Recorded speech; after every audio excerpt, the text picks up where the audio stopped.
Hi guys, so welcome and स्वागत है आप सबका अपने यूट्यूब चैनल में मैक्सवेल सर। प्रीवियस क्लास में हमने डिस्कस करा था कि living things and non living things के बीच में क्या डिफरेंस होता है। देन हमने ये डिस्कस करा था कि जो आपके एनिमल्स हैं, जो आपका एनिमल किंगडम है, उसकी क्या क्लासिफिकेशन होती है। और आज हम बात करने वाले हैं आपकी 5 किंगडम क्लासिफिकेशन का, जो कि आपका बेसिक होता है सारी की सारी क्लासिफिकेशंस का। ओके। 5 किंगडम क्लासिफिकेशन जो होती है आपकी, इसको हम बायोलॉजिकल क्लासिफिकेशन भी कहते हैं। तो आपका बायोलॉजिकल क्लासिफिकेशन जो होता है, ये एक ऐसा सिस्टम है जो साइंटिस्ट ने बनाया है ताकि वो एनिमल्स को और पर्टिकुलर थिंग जो लिविंग थिंग्स होती हैं उनको हर एक ग्रुप में वो डिवाइड कर सकें बेस्ड ऑन देयर सिमिलैरिटी। ठीक है। नेक्स्ट है हमारा कि बायोलॉजिकल जो क्लासिफिकेशन है हमारी, इसमें हम कैसे क्लासिफाई करते हैं थिंग्स को और इसका इम्पोर्टेंस क्या होता है, हम क्यों करते हैं ये। ठीक है। तो ये हमारे को अंडरस्टैंड करने में हेल्प करता है कि लिविंग थिंग्स जो हैं वो आपस में एक दूसरे से कैसे रिलेटेड है। फिर हमारे को ये वो स्टडी करने में हेल्प करता है कि जो वैरायटी है अर्थ पे, जो हमारे पास लिविंग थिंग्स की वैरायटी है वो कितनी ज़्यादा है। ठीक है। एंड ये साइंटिस्ट को हेल्प करता है आइडेंटिफाई करने में और कैटेगराइज करने में न्यू स्पीसीज एनिमल्स की। सबसे पहला जो हमारा क्लासिफिकेशन होता है वो होता है Plantae. Plantae is basically plants होते हैं जिसमें जो भी ऑर्गेनिजम्स होते हैं हमारे, वो प्लांट किंगडम में फॉल करते हैं और ये अपना खाना खुद बनाते हैं सनलाइट की हेल्प से। ठीक है। इसमें जो आपके कॉनिफेरस ट्रीज़ होते हैं, आपके मॉसेज होते हैं, फर्न्स होते हैं, आपके फ्लावरिंग प्लांट्स होते हैं, ये सारे के सारे आपके प्लांटी के अंदर ही आते हैं। तो जो भी ऑर्गेनिज्म अपना खाना सनलाइट को यूज़ करके बनाएगा, उन सबको हम प्लांटी में कंसिडर करेंगे। ठीक है। आपकी जो फंगी होती है वो इसमें नहीं आएगी, आपकी जो मशरूम्स है वो प्लांटी में नहीं आएंगी, क्योंकि मशरूम्स अपना खुद का खाना नहीं बनाते। अदर हैंड पे जैसे आपके मॉस हैं, आपके फर्न्स हैं, ये सारे के सारे आपके प्लांटी में कवर होते हैं। नेक्स्ट होता है आपका एनिमेलिया। एनिमेलिया में आपके एनिमल्स जो होते हैं ये कवर होते हैं। ठीक है। तो जो आपके ऑर्गेनिजम्स अर्थ पे इधर उधर घूम के अपना खाना इकट्ठा करते हैं और उससे एनर्जी प्रोड्यूस करते हैं, उनको हम एनिमेलिया कहते हैं। ठीक है। जो ये होते हैं, इनके स्पेशलाइज्ड टिश्यूज़ होते हैं एंड मसल्स होती हैं जो कि कॉम्प्लेक्स फंक्शंस को complex functions as in digestion हो गया आपका, ब्रीदिंग हो गया आपका। ठीक है। तो कुछ ऐसे set of specialised tissues and muscles होते हैं जो कि ये सब कॉम्प्लेक्स फंक्शंस को कैरी करते हैं through out their life cycle.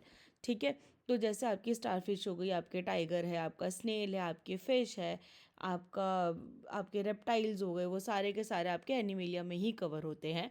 Animal kingdom की जो क्लासिफिकेशन है वो हमने प्रीवियस क्लास में डिस्कस करी है। ऊपर आई बटन पे आप अगर अभी क्लिक करेंगे तो आपको वहाँ पे भी वो लिंक मिल जाएगा। ठीक है। जो आपके एनिमल किंगडम होता है ये वर्टिब्रेट्स एंड नॉन वर्टिब्रेट्स में आपका डिवाइडेड होता है। एंड उस वाली क्लास में मैंने ये चीज़ बहुत अच्छे से डिस्कस करी है, बहुत अच्छे से एक्सप्लेन करी है, आप जाकर वो क्लास देख सकते हैं। नेक्स्ट होता है आपका मोनेरा। तो जो मोनेरा होता है ये आपके सिंगल सेल्ड ऑर्गेनिजम्स जो होते हैं उनको ये कंसिस्ट करता है, और ये वो ऑर्गेनिजम्स होते हैं जिनके पास कोई न्यूक्लियस नहीं होता। ये जो ऑर्गेनिजम्स होते हैं आपके, ये आपके बहुत ज़्यादा एक्सट्रीम कंडीशंस में पाए जाते हैं। ठीक है। तो ये आपके मोनेरा में आते हैं। जैसे आपका सल्मोनीला है। सल्मोनीला जो होता है आपका, ये काइंड ऑफ आपका बैक्टीरिया होता है जिससे हमारे को टाइफाइड होता है। ठीक है। तो ये वाले जो सिंगल सेल ऑर्गेनिजम्स होते हैं ये आपके मोनेरा में आते हैं। नेक्स्ट होता है आपका फंगी। जैसे कि मैंने बताया था जब हम प्लांट्स के बारे में बात कर रहे थे कि जो फंगी है वो अपना खुद का खाना नहीं बनाती, इसलिए ये प्लांट्स में हमारे कंसिडर नहीं होती। ये पूरी की पूरी एक अलग ही क्लासिफिकेशन होते हैं जिसे हम फंगी कहते हैं। इसमें हमारे को वो ऑर्गेनिजम्स मिलते हैं जो कि डेड और डिकेइंग थिंग्स से अपना जो फूड है उसे ड्राइव करते हैं। ये ब्रेक डाउन करते हैं कॉम्प्लेक्स मटेरियल्स को अराउंड देम एंड वहाँ से ये अपना खाना जो है उसको बनाते हैं। इनकी जो सेल वॉल होती है वो चिटिन की बनी हुई होती है, सेल्यूलोज की नहीं बनी हुई होती। जो हमारे प्लांटी होते हैं, जो हमारे प्लांट किंगडम में आते हैं, उन सब की जो सेल वॉल है वो सेल्यूलोज से बनी हुई होती है। नेक्स्ट आता है हमारा प्रोटिस्टा। प्रोटिस्टा में जो हमारे ऑर्गेनिजम्स आते हैं वो होते हैं हमारे, ना तो वो प्लांट्स होते हैं, ना वो एनिमल्स होते हैं, ना वो फंगी होते हैं। ठीक है। तो इसलिए इन सबको हम प्रोटिस्टा बोलते हैं। ये क्लस्टर भी हो सकता है एनिमल के ग्रुप्स का, और ये सिंगल सेल्ड एनिमल्स भी हो सकते हैं। ठीक है। जैसे आपका प्लाज्मोडियम हो गया, डायटम्स हो गया, ये सब आपके प्रोटिस्टा में कवर होते हैं। अब अगर हम जैसे आगे की बात करें, जैसे हम एनिमल्स के बारे में बात कर रहे थे कि जो एनिमल किंगडम्स होते हैं हमारे, ग्रुप ए में हमारे एनिमल्स हैं, जो कि वर्टिब्रेट्स हैं। ग्रुप बी में हमारे जो एनिमल्स हैं ये इनवर्टिब्रेट्स हैं। तो इनके बीच का जो मेन डिफरेंस होता है वो ये होता है कि जो हमारे वर्टिब्रेट्स होते हैं इनकी जो बोन्स होती हैं वो बॉडी के इनसाइड में होती है, इनके पास बैक बोन्स होती हैं, इनके लंग्स और गिल्स होते हैं।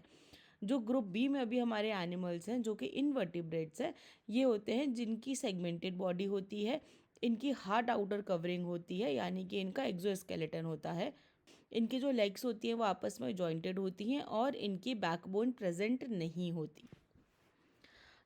तो आज की क्लास के लिए बस इतना ही। अब हम मिलते हैं नेक्स्ट क्लास में। आप तब तक के लिए अच्छे से एक बार पूरी की पूरी क्लासिफिकेशन को गो थ्रू कीजिए एंड बताइए मुझे कमेंट्स में अगर आपको कहीं पे कोई प्रॉब्लम आ रही है या कोई टॉपिक आपको और ज़्यादा डिस्कस करना है तो we will discuss it further. Thank you so much and please like share and comment the video.